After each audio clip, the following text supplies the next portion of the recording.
your big Hollywood sunglasses and light the torch, because it's cellar time.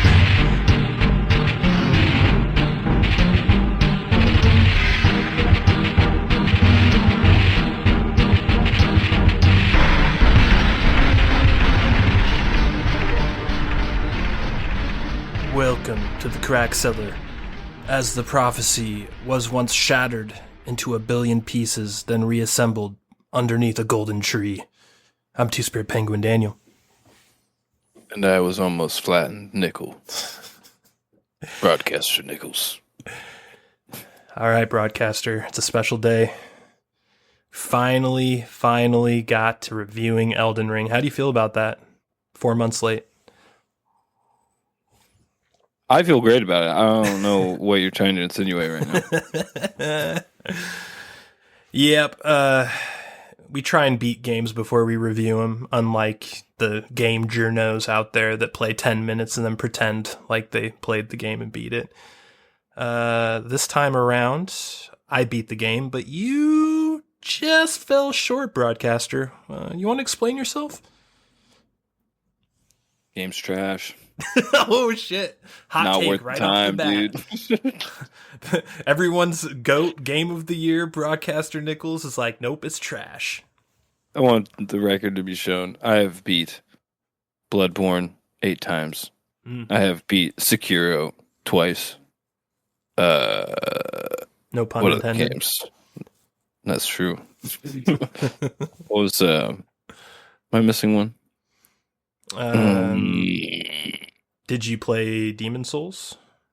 I mean, I played them. I didn't beat them, though. Dark Souls 1, 2, and 3? Never beat them, no. Armored Core 2? Yes, definitely. Not quite in the same universe, but that's okay. All I'm saying is Elden Ring was fun in a gameplay sense, in like a loop sense.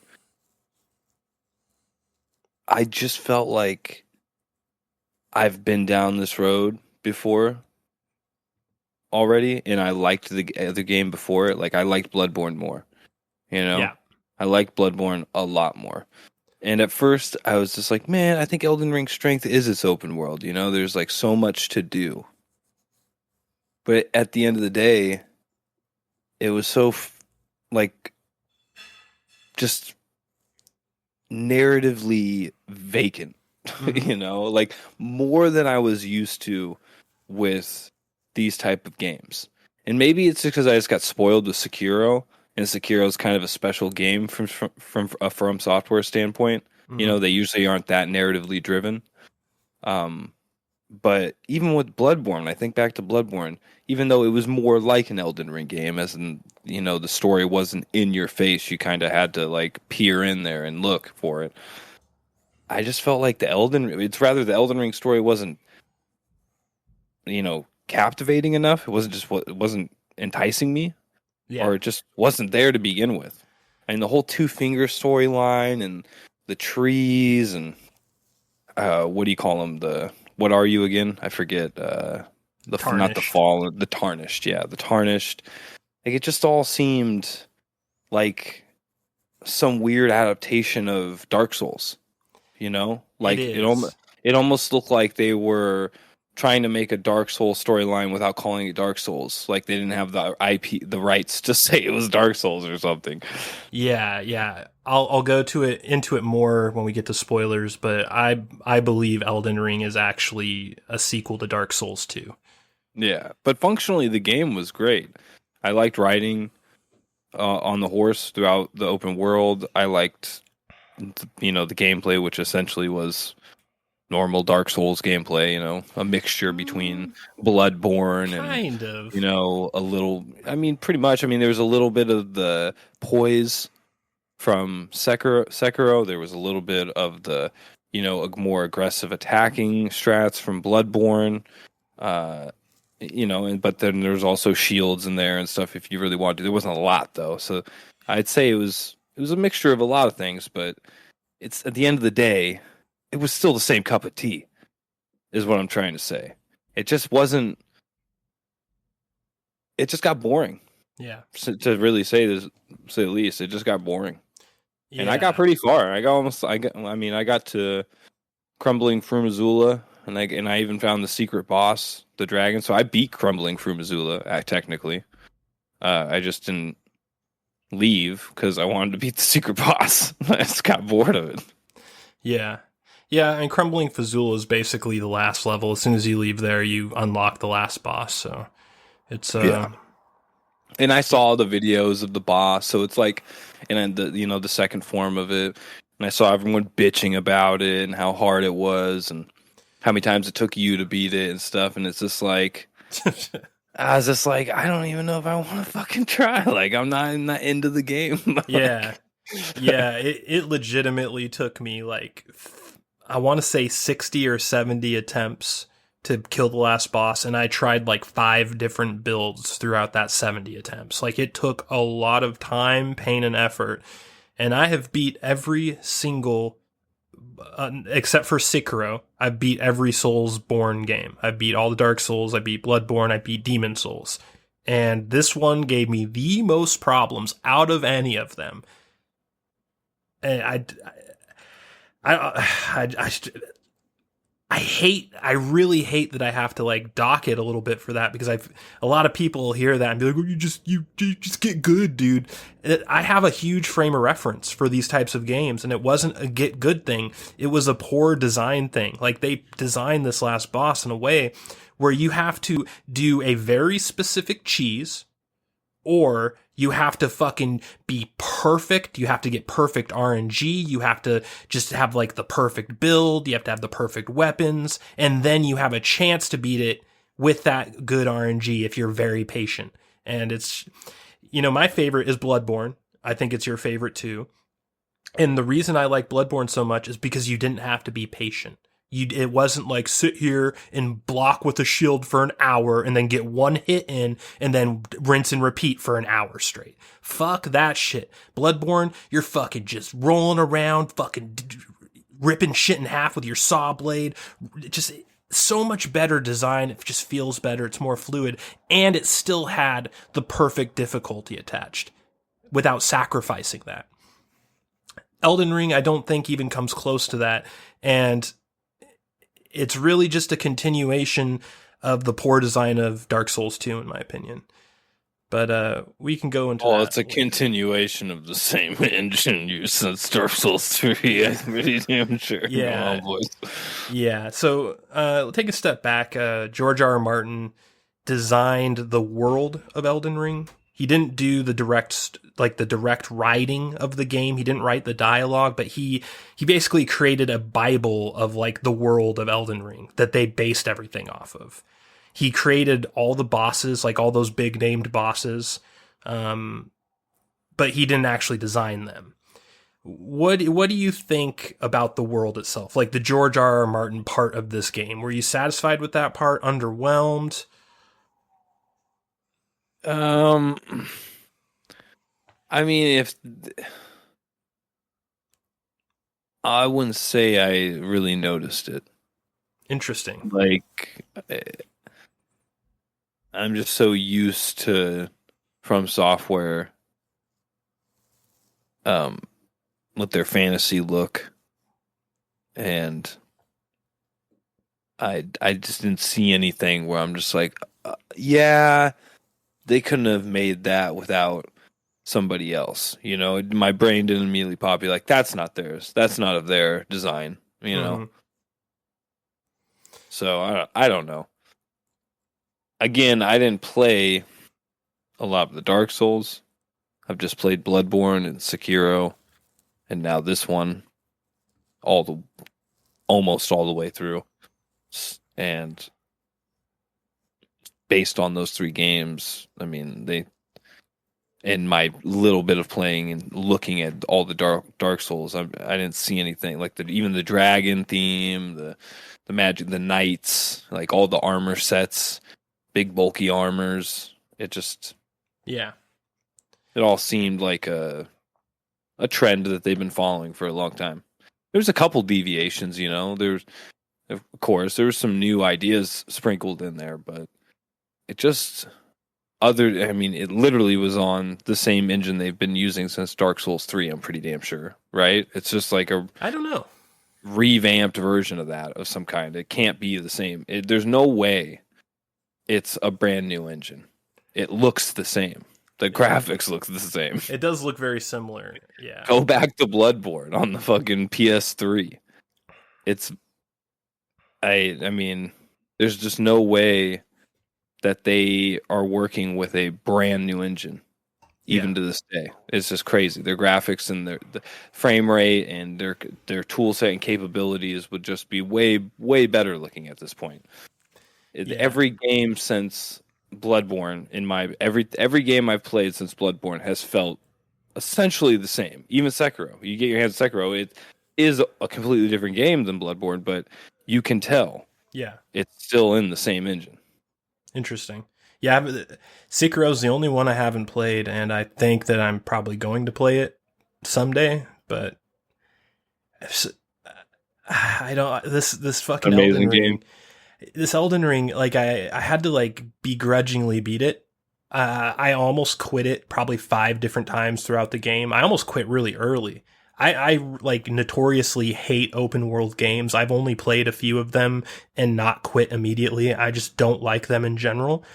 This one had just enough Dark Souls and Bloodborne and Demon Souls in it that kept me barely holding on by a string. But like, it was despite, not because of it. I really don't like open world games, and I don't see the point of making this game open world at all. If it were an MMO, I would totally see it. And in fact, I actually believe that if they made Elden Ring a horizontal MMO, it would have been a much, much better game. But just being a single player open world title, it just felt pointless. It's like, why have this huge fucking world with all this random bullshit in it, most of which is meaningless? It doesn't respect your time in terms of like the type of player that usually plays these games. You're adding this layer of time wasting that's just unnecessary, I think. And everything open world about the game, I thought was the worst parts of the game. Like, there are certain areas of the game where I just didn't even want to go there. They were so stupid. Like the whole poison fire area to the east of the starting area, that's like that poison lake in it. I just thought that zone was uninspired, horrible. Every time I went there, my eyes burned. I just wanted to leave. And it most, like, you didn't even really need to go there. There were like one point in the game where you have to go there for a certain boss that's required, and that's it. Like, really, you don't even have to go there. So, like, what was the point of that? Like, why couldn't you just put that development cost into streamlining the experience going to the top of the game better? Like, the required parts. Why put all this effort into this empty, shitty open world? I know most people disagree with me on that. Open world is like the popular thing. Everyone loves open world, but that's my fucking old man on the bench telling the kids to get off my lawn moment. Is with me, it's open world games. Fuck open world games. Yeah, it is really weird. I think player opinions have like kind of helped ruin the industry. I mean, they're definitely not the main reason. Corporate interests and monetization and microtransactions are the main reason games really suck nowadays. But, dude, players don't help, dude. They really don't. Yeah. They they'll not only will they buy all these microtransactions, but they'll almost fight against the grain of what makes a great game. They'll, like, you'll see it in FPSs and any genre, but in this particular type of genre, like action, adventure, and stuff like that, it has to be open world. Yeah. I want to feel like I can go anywhere. And it's like, I get that because, back in the day when these games were really super linear, the idea of an open world was fucking dope. And some of the games were super cool for a while. It was novel. But yeah, it was novel. But now it's just bland. Yep. It's bland as fuck. And like, I wish we kind of would dial back and, maybe get an in between, make it a little bit more, just narrow it a little bit, make more of the areas that are accessible a little bit more rich, have more depth, more NPCs with, bigger quests that are more important, that give you better stuff, Mm-hmm. You just don't, it's just, yeah. FPSs and every other genre has it too, like FPSs. You see microtransactions and everything. I mean, well, obviously, microtransactions is going to pop up in any genre, so I might as well not say that anymore. But I mean, so's open world though. Like, but FPSs, it's like, yeah, kind of, but it's just like with FPSs, it's more like a battle royale. It's like, oh, your FPS doesn't have a battle royale. Oh, okay. And then all of a sudden it caused. I really think that's what killed Halo Infinite. I think it shook 343 because not only did they not know how to make a Halo game, that was very evident since Halo 4 and 5, cough, cough. But when the next Halo game rolled around, not only were they kind of sweating about delivering a better Halo, but then they were like, well, fuck, now it has to be a BR. And I think that just fucking destroyed them, dude. Yeah. They didn't know how to make either of those type of things. Yeah, it's open world is basically just creeped into every genre. And like when it first started and it was novel and it was a little bit more forgivable, it's like, okay, cool. Yeah, there's this game called Far Cry that just came out. It's this interesting open world thing. It's like, okay, cool. Not my cup of tea, but I'm glad that it exists. But then once it just started to eat into everything, I started to get bitter about it. And I think the boiling point for me was Final Fantasy 15. Final Fantasy 15, the first half of that game was basically open world, and it agitated me to an extreme degree because you can leave my fucking Final Fantasy alone. Make all the goddamn open world games you want. You want to ruin Zelda for me. You want to ruin all this shit. Go ahead, but fucking leave Final Fantasy alone, please. And they do at the end of FF15, they do go linear, and that's the best part of the game once it goes linear. But the first half is just so stupid because of the open world part. You're just like, okay, cool. I get to drive around in this dumb car and do side quests, and like this is supposed to be riveting. That's not what Final Fantasy is. It just annoys me, and it goes into everything. FF7 remake. There was a fan petition for them to remake FF7 as an open world game. Did you know that? What? Yeah, they're like everyone was campaigning for FF7 remake to be open world, and when the devs confirmed it wouldn't be open world, like all these like news game journo news outlets like responded to it. Basically, they all put out like all succinctly, all at the same time. If you look this up, all the articles are dated at the exact same time about how FF7 refuses to become open world despite everyone wanting it to be open world, and they won't get with the program. And like, it's just like sort of a hit piece. And it's just like, why does everything have to be open world? I know we haven't talked about Elden Ring in a while now, but I just, it's just a sticking point. Elden Ring is essentially it's the same thing with Elden Ring, though. Elden Ring is what we're talking about. It's to the FromSoftware like Soulsborne franchise. Yeah, Elden Ring's the open world answer to that franchise. Mm-hmm. And I just don't like it. I know I sound like an old man yelling about the kids to get off my lawn, but I just I'm really over the open world eating everything. The Ouroboros of open world. Yeah. Fuck it. Yeah. It's just a shame. I think the industry really needs to master game cycle development, especially, and they also need to like know how to adapt better technology and get customers used to the adaptation of that technology. Like if you're going to jack up graphics so high to the point where like game development cycles take 6 years, 10 years, and you still maybe don't have a fully polished game, that's ludicrous. Yeah. It doesn't matter how you cut it. That's fucking ludicrous. And now they're like now that they're essentially, like, it's in my perspective, it seems like they're just used to that development cycle. They're like, yeah, well, it's just how it is. So we're going to try to make money however we can on it. So now they're like, every game's an open beta. everything Yep. everything Oh, has yeah. early access and like early rewards, and it's just like they're just selling you a fucking incomplete product and getting is also collecting your data at the same time, which they make ludicrous bucks off of. Betas used to be short, they used to be exclusive, and they used to be free. Now it's the complete It's a opposite. co-opted term. It's not even It what isn't. yeah. No. They've turned beta. They've found a way to monetize betas by selling the game as a beta on the promise that it'll be finished someday. And there are certain games like Star Citizen is a great example. I don't know if you followed that game at all. That game's been in early access, quote unquote, for like 10 years. It's insane how long that game's been in quote unquote early access. It's just like That's a scam. It is a scam, dude. Yeah. Could you imagine if Destiny 1 was still in early access? Because that's about around the time when I think Star Citizen first went into early access. Like, it's crazy. Jesus. But yeah, so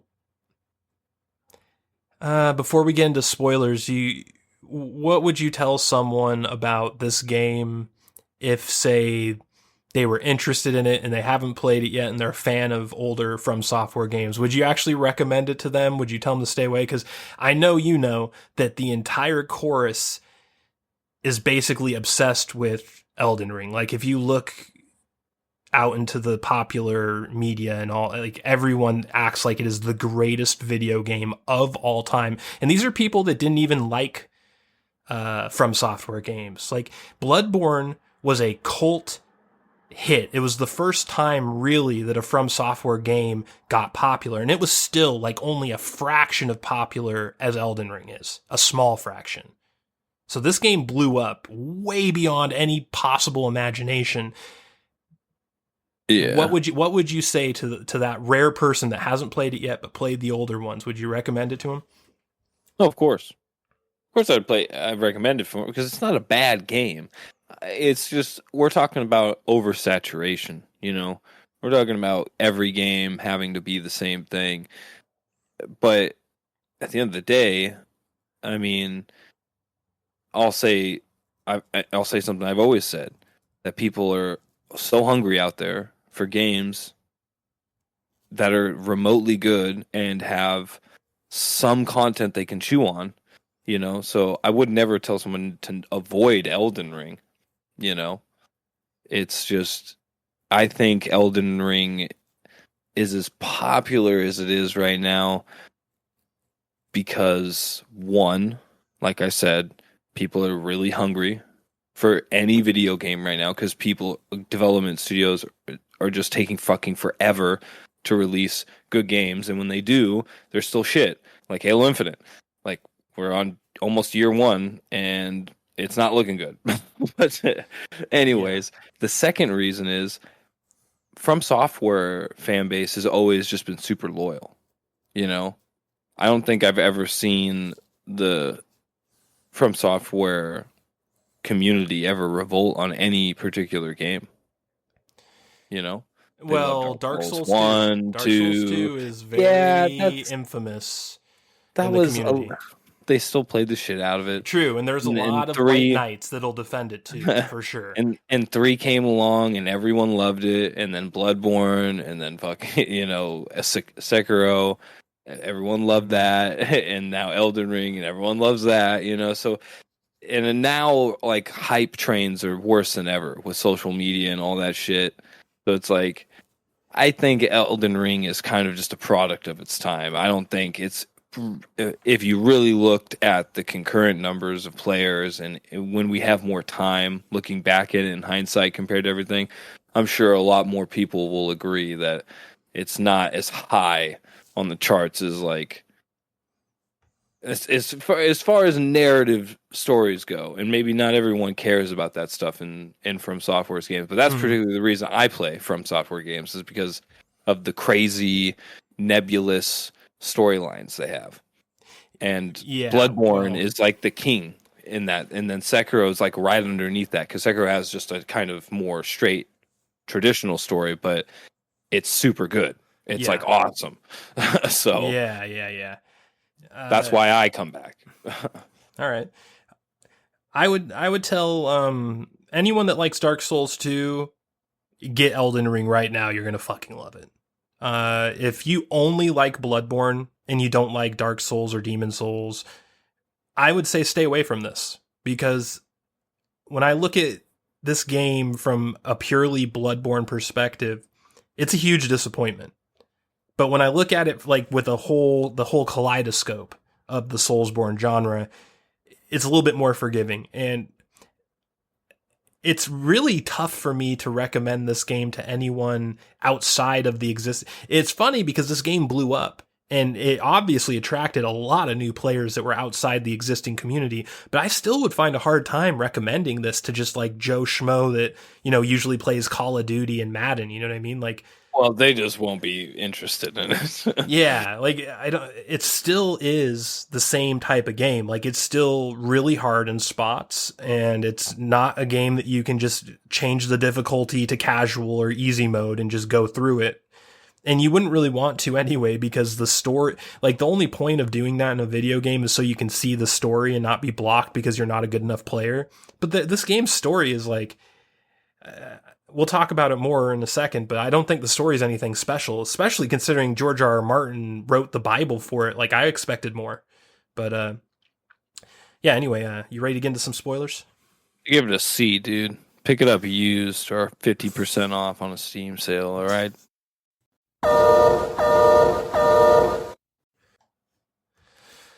So, first of all, I just want to flesh out the idea that this is Dark Souls 2 2. Now, I know you never played Dark Souls 2, but Dark Souls 2 had a few very specific things about it that Elden Ring really takes to heart. First of all, the amount of traps. Dark Souls 2 was the trap Dark Souls. Dark Souls 1 and 3 didn't have nearly as many. Elden Ring has so many fucking traps in it. It's like the exact same. It almost feels like they went back in time and got the specific developers who did Dark Souls 2 and brought them back for Elden Ring so they could have like their redemption arc. The other thing is duo boss fights. Now, you played Bloodborne. There are no duo boss. Well, I mean, there's God, that counts. There's like one duo boss fight, right, in Bloodborne. There's a three. It's three bosses actually. It's the Witches of Yarnum. Yeah, Witches of Yarnum. All right, and the Witches of not Yarnum. Yeah, Witches of some Hemwick Grove or something like that. I forget. And What's then also in the forest before the swamp, if you do a certain quest with an NPC, or maybe I forget how you trigger the boss fight, but the three like almost what are those fucking things from Lord of the Rings? The Lich Riders or whatever, the ring race. It looks like three ring race just walking with like scythes or like swords. I forget what they are. And you kill them, and then there's a second phase where they do have like snakes of some kind. Like snakes are coming out of the ground. That's the one I was thinking of. Yeah. So those are the two that I know. Is there a third one? I'm trying to think. I know there's probably another one that I just can't think of, but I can't think of any. It's been a while. It's been like years since I actually played it. I can't think of any others. I think those are the only two. But either way, Dark Souls 2 had like fucking 20 bosses that were like duo bosses. And Elden Ring follows that tradition to a T. There are so many duo bosses in Elden Ring, and it just drips of Dark Souls 2. The other thing is the amount of ganks. Ganks were also common in Bloodborne, and I liked the way Bloodborne did them more than Dark Souls 2. Elden Ring really doubles down on the ganks. There are so many cheesy little ganks in that game. And then there's just shit tons of reskins too, which is another thing with Dark Souls 2. Just reskinned the same boss, reskinned over and over. But then there's the big thing. The game literally was filled with unused assets from other games. Yeah. Then there's the big thing. And this is the one that probably people will agree with the most. Dragons. Dark Souls 2 is infamous for its dragons, its emphasis on dragon boss fights and how important dragons were to the storyline. Elden Ring is the exact same. There's shit tons of dragons. They are essential to the storyline. Hell, you were just talking about crumbling Missouri or whatever. Place is just Dragon Island. It's Dragon Island. Just call it Dragon Island. There's fucking dragons everywhere. It's my favorite. It was my favorite level. I hated it. Design wise, I loved it. It was cool. It was cool looking. I didn't like the mobs, the bosses. They were just strong, Daniel, and you suck. No, the thing that I didn't like were like all the dragon mini bosses. They're just annoying. You can actually skip them, which is what I did most of the time, but it's just too much dragon for me. Like, and you can blame it on George R. R. Martin, but like I said, Dark Souls 2 was the same way, and there's so many reasons to me that this just feels like a redemption version of Dark Souls 2, because Dark Souls 2 was maligned on release. I don't know if people have decided they like it now in retrospect, but I remember back when it first came out, people were not happy about it, and I wasn't happy about it. I didn't like it that much. I didn't like Dark Souls 3 that much either, but it was way better than 2. For me, Bloodborne is the best, and Demon Souls is number 2, and then Dark Souls 1 would be my number 3. But where would you put Sekiro at? Number 2. So you got Sekiro above Elden Ring, but below Bloodborne? Yeah. Yeah. I don't even know if I have. Well, yeah. I've never played the other games, so it's hard to say if Elden Ring's really in number 3 spot. But for right now, I guess it is, because it's the third game I played. I tell you right now, if you go back and play Dark Souls 2, you will trip balls at how similar it is to Elden Ring. Even like the zones. Another thing, like this is probably reason number 6 that I think it's basically a sequel. The zone structure, the way it's designed. All of the other Soulsborne games are like dark and brooding and just like sort of have this evil motif. Dark Souls 2 had a bunch of like sort of like happy looking areas, much like Elden Ring does. There are a few areas in Elden Ring that look like beautiful pictures someone would have on their wall in like an upscale hotel or something.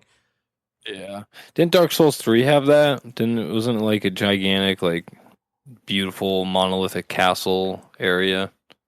No, Dark Souls 3 sort of had the same, like, evil motif. There weren't, quote-unquote, pretty areas. I wouldn't really describe anything in Dark Souls 3 as being pretty. There are multiple zones, especially one in Dark Souls 2. I think it was called Mahula or something like that. Mahula or Majula or something. It's just like a happy land. Like you look at it and you would never imagine that it's from a Dark Souls game. Yeah, it looks like Candyland or something. Like, and there are a few spots in Elden Ring that are similar where you just look, it's like, oh, it's just like this beautiful sunrise vista with flowing green grass, and it's just like, I don't know. I hear you. But what did you think about the whole weapon system and like the gear system? Let's just drill in on the gear system in general. What did you think about it? Well, I thought armor was useless. I think armor is purely cosmetic, which I'm not completely opposed to. I just thought it just kind of irked me that there were stats on the armors, and the fact that I couldn't get one stat setup and aesthetic setup to match at all. I couldn't get one build to like where I was like, this looks dope and somewhat goes towards any build I want to do. Yeah. I ran into that so much I just got tired of it, and I looked online, and that's pretty much what everyone was saying. Like, everyone just doesn't care about armor, essentially. like in all their builds. It's just totally purely cosmetic, like what they want to wear. They care more about weapons being maxed out and skill, or what did you call them? The combat skills that you have attached to them, and you know, if you're a holy caster, what relic or medallion you're using, I forget what it's called, but and then if you're a sorcerer caster, like spellcaster, like what staff you're using. But other than that, it didn't really matter. I thought it was a pretty shallow system. Yeah. It's very horizontal. Like you don't get a new armor set and it's like, oh, that has, that's a huge upgrade over my old armor. It's never like that. It's always like, oh, it'll go ahead. I will say that in the absence of all those things, you do get a kind of unique system where items, like all the cheese builds, use like consumables and like really oddball spells that you didn't really think were viable in your first run through, but when they're matched with like certain debuffs and buffs and like stat builds, they're like fucking OP. So yeah. That's cool in its own way, but it's also kind of, I don't know. I'm not a big fan of doing cheesy stuff. I don't play games enough to know that much about a game.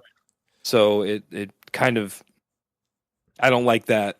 It's what it feels like it sounds like to me and you, the correct way to approach most bosses that are hard. You have to find some type of cheese formula.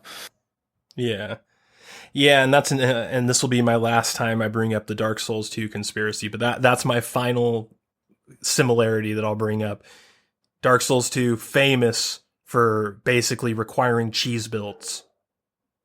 Elden Ring, famous for requiring cheese builds. There's so much cheese in Elden Ring. Let's be fair. There's always been so much cheese in Soulsborne franchise in general. I don't really think Bloodborne really had effective cheese. Bloodborne, there was. There's certain bosses, if you got used to the moves, like you could just literally run circles around them and they couldn't hit you. That's not cheese. Cheese is having, like you brought up when I was fucking trying to beat the last boss, and you brought up some dude had some weird cheese build where he would like hurt himself and then do a red lightning spell and one shot the boss. That's cheese. Getting good at the game is not cheese. I don't think Bloodborne really had cheese like that. Like, can you think of something like that? I can't. I definitely didn't use it. I mean, if there was, again, like I said, I'm not that type of player. I don't have that much time to like really sit there and gnaw on the game in that type of way, where I'm just like looking at every single item and seeing exactly what they do and then being like, oh, well, if you do this. And I'm also not of the mind to just go online and look up those type of cheese builds either. So I just never know.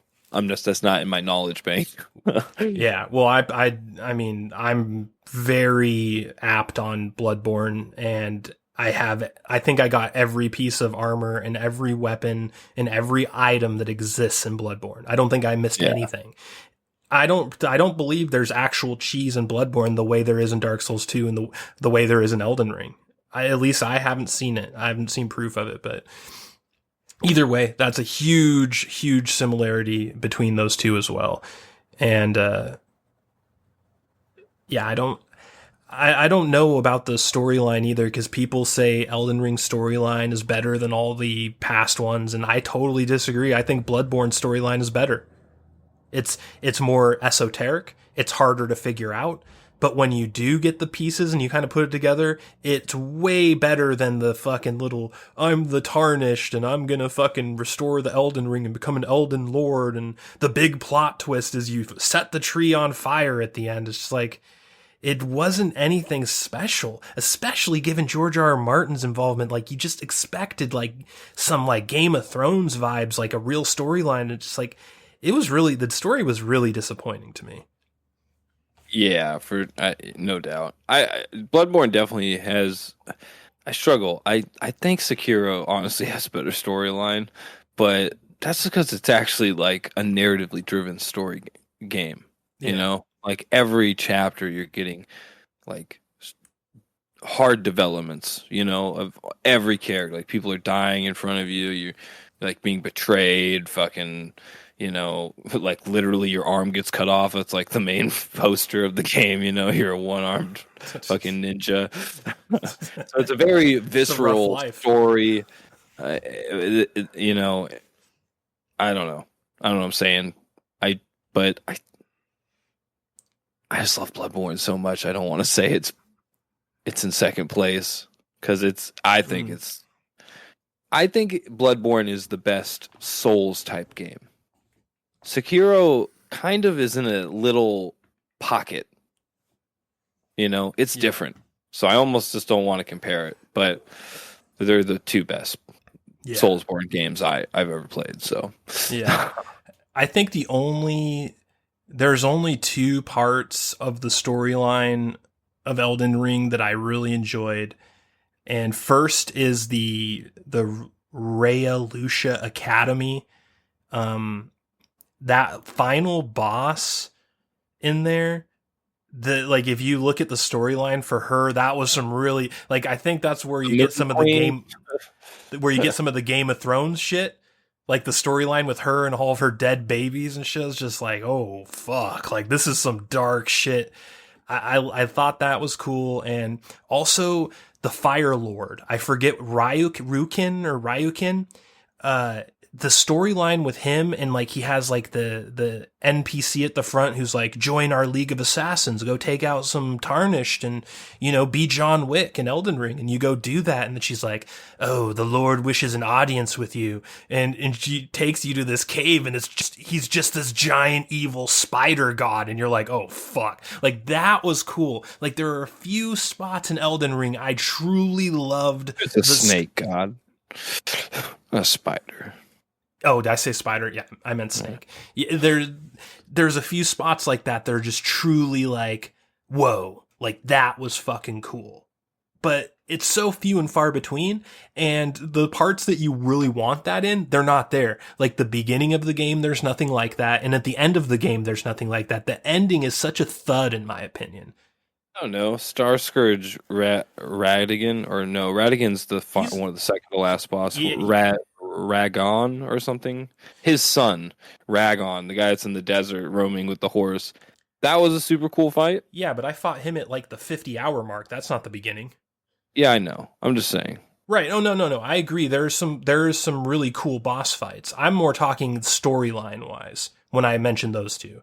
Like, I really like the idea that like Rykard is this secret evil snake god who you think is just a dude who's sending you on missions like you're John Wick or something, and like you eventually earn his trust and you feel like you're about to get on a knee and be knighted by him, but instead he tries to eat you. You know what I mean? Like that is thematically, story-wise, I thought that was really cool.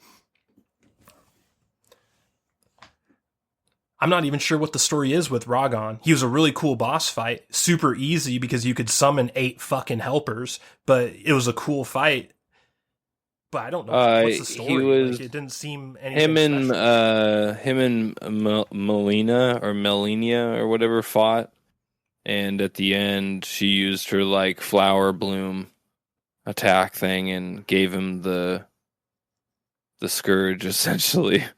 the bad stuff, and there was no doctors around to give him antibiotics, so he just roamed in the desert for many moons. And I guess he's like a master of gravity spells or something like that, so that's why he can sit on that tiny horse, and that it's like his favorite horse. Mm-hmm.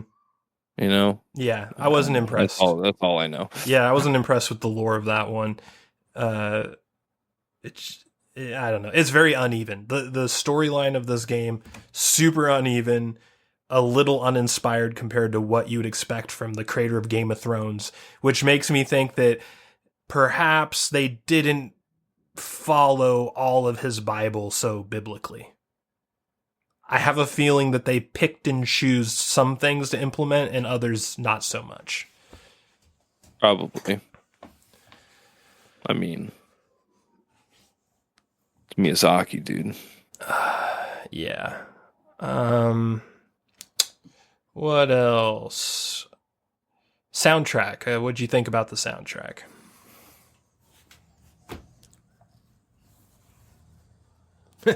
You're struggling to remember any of the music right now, aren't you? I remember the intro music. I always remember that, the bing, ding, and then you hit the button. Yeah. Burn, burn. I remember that, but other than that,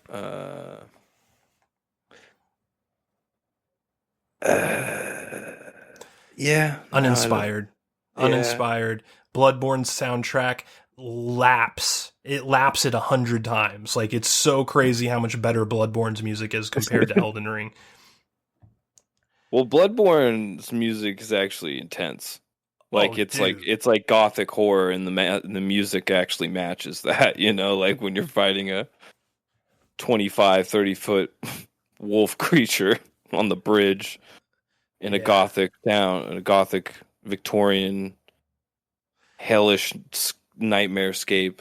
Dude, The music matches perfectly. just like whenever people ask me about Bloodborne, and I always bring up the Ludwig fight, the first boss of the DLC.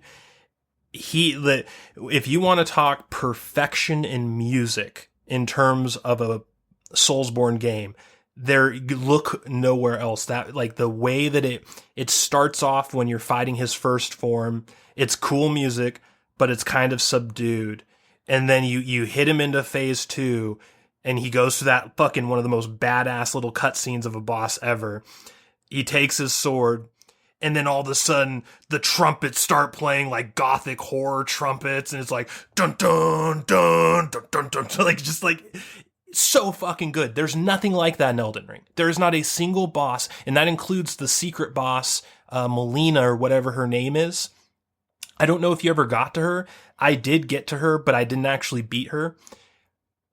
Her music is nothing. Like almost all the bosses in this game, just the music is so forgettable. There's nothing special about it. It's almost like it's not even there. You can almost just play the game with music turned off and you wouldn't even notice.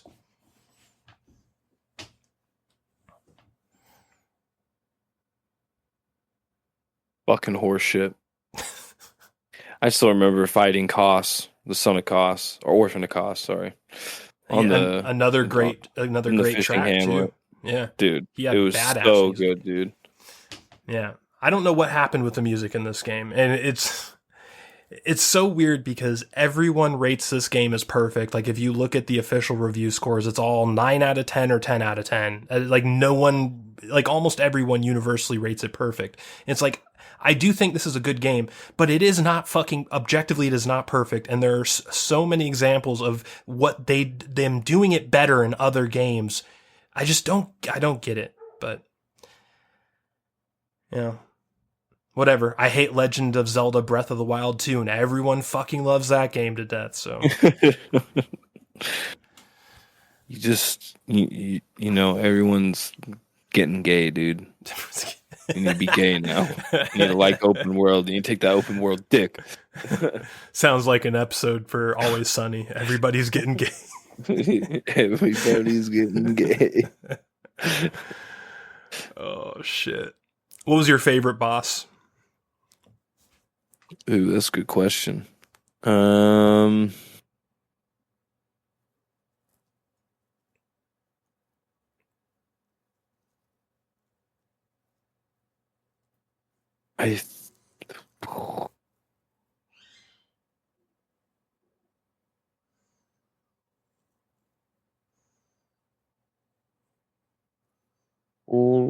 Probably Margot.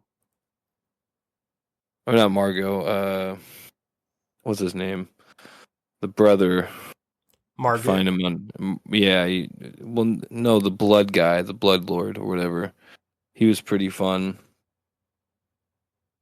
I forget his name. Oh yeah, the guy with the fucking pitchfork. Yeah, that guy was cool. That was pretty fun. Hell yeah. I mean, there was a lot of fun boss fights. Morgott was his name. Yeah, Morgott. That was pretty fun. Then also, the first one wasn't that crazy, but when you fight the second one, who's actually a boss fight, which is that. Did you ever go underground and fight the Spirit Antler boss fight? Yeah, I thought that was lame as fuck. You like the Spirit Antler guy? I thought it was cool looking. His move was super dope when looking. you flew in the air and shot Yeah, Starfall at you or whatever. Yeah, I thought that was super dope. It was pretty lackluster gameplay wise, but I thought the boss was The pretty cool visual, looking. yeah. Yeah. What else? I liked a lot of the horseback fights too. The mini bosses, like the Sentinels and did you ever fight the Black Knights at night? I have no idea what you're talking about. You know how the Sentinels roam around the land at daytime? Like you see like the tree sentinels and like all the and like the God, what are they called? The Sentinel Knights or something? The jail knights or whatever, I forget. But there's all kinds of different ones. But at night, something called the Night Riders come out. I think is what they're called. And you can, yeah, those were pretty. They're pretty tame fights. But I like the theme of a lot of the fights. But everything seemed pretty milquetoast for like noobs. Like not a lot of the fights. There were some fights that were really hard, but then again, you could just avoid them. You didn't actually have to do them. So yeah, which fight I actually is definitely not my favorite fight, but it sticks out in my memory because of how ridiculously hard it was that Briar Knight, the guy who was like wrapped in thorns. You fought him outside of the capital city, like down in like that little basin to the west of the capital city. I think so. I think you can kill him early. You can get him to hunt you. Well, that boss was insanely hard, but it's funny because like the boss before him and the boss after him, easy one shots. Him took me like maybe 20 attempts to kill him. He's one of the ones I wiped on the most. Not close to the Elden Beast, but still up there for wipe count.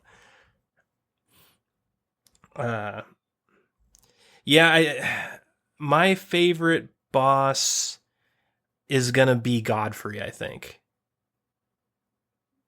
He was just unique and he talked a lot. He was more, he felt more alive than a lot of the bosses. A lot of the bosses in this game just sort of feel like hollow images. Godfrey actually felt like you were like, it had weight behind the fight when you were fighting him. And it had some cool design elements. Was Godfrey the one that grafted the dragon hand onto, like he like cut that dragon's head off and grafted it onto his body mid-fight? That was like his second phase. Godfrey the Golden. Godfrey. That was a pretty cool That's fight. not the fight I'm talking. That guy. No, okay. So you're talking about. God, what was the Godwin? I think is who you're talking about. There's a couple that sound really similar. Yeah. You're talking about Godwin. I think he's actually supposed to be the son of Godfrey. No, dude, Godfrey's the barbarian guy that you fight who just like fucking, oh, fuck, you might not have fought him. Oh, no, shit. I fought him. I don't think he unlocks till after Crumbling Missoula. Oh, yeah, you're talking about Godfrey, the Elden Lord, first Elden Lord. Yeah, dude. Okay, so that's why you don't know, because you haven't even played. That's a shame. You should go fight him.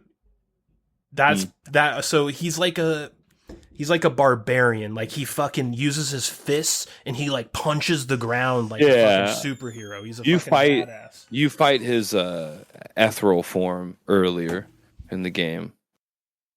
Remember, you run into his like what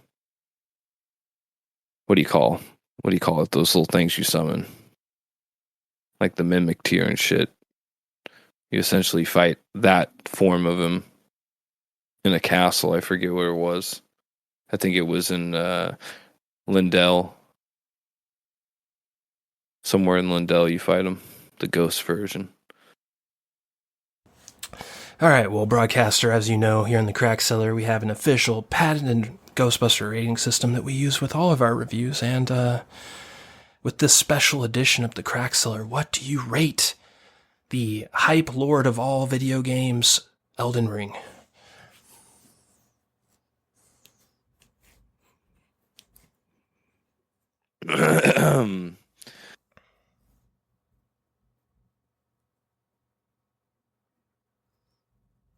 Vigo. Holy shit. Damn. A Vigo Lord? Lord Vigo. I'll give it a high ESG score. Vigo. What is that acronym for the equity score? Equity Gozer. No, that point system like actual companies use. Oh fuck, I don't know. Like ESG or something. I forget. It's like an ESG score. Yeah. It's ESG Vigo. All right. This is the guy. This is Vigo that comes in and reviews your company and sees if you're diverse enough, if your game's open world enough. Yeah. I don't know. It's just I just don't. I felt so bored with the game at the end and unimpressed, and I think that's more of me just like unimpressed with video games in general nowadays. But it was just easy to get over. I got so far in it, I cheesed so much shit, and the fact that co-op was pretty much just the same thing it's been since Dark Souls. Yeah, we didn't get into that, but that was a huge disappointment too. You know, it was a huge disappointment to me. I'm like, okay, so I can't really play with my friends in any meaningful way. We can just help each other play boss fights, essentially. And there's some basic PvP action. But other than that, it was the same thing. It literally was the same thing. Yeah. So I got over all that really fast, and like I said earlier, the story just I wasn't really digging it, so I got to give it a pretty low score, man. It just didn't impress me. Yeah. I don't know. There's a lot of games I'd leave incomplete, you know. Very few games. Never thought it would have been Elden Ring, but here we are. Yeah. Well, speaking of equity gozer, I'm going to give it an equity gozer. I think it's a strong B minus. Just it has some really bright spots, but they're few and far between, and it's just a huge disappointment in so many areas.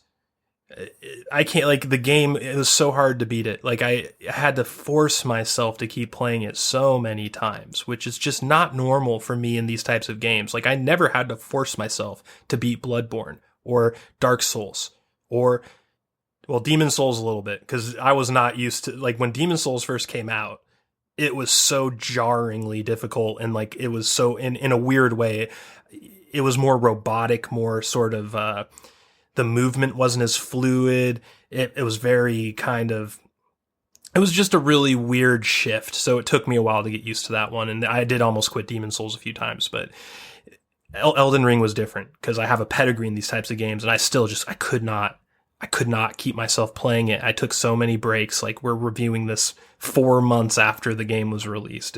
I literally took probably 5 or 6 breaks in that time. I just beat the game like a week and a half ago, very recently.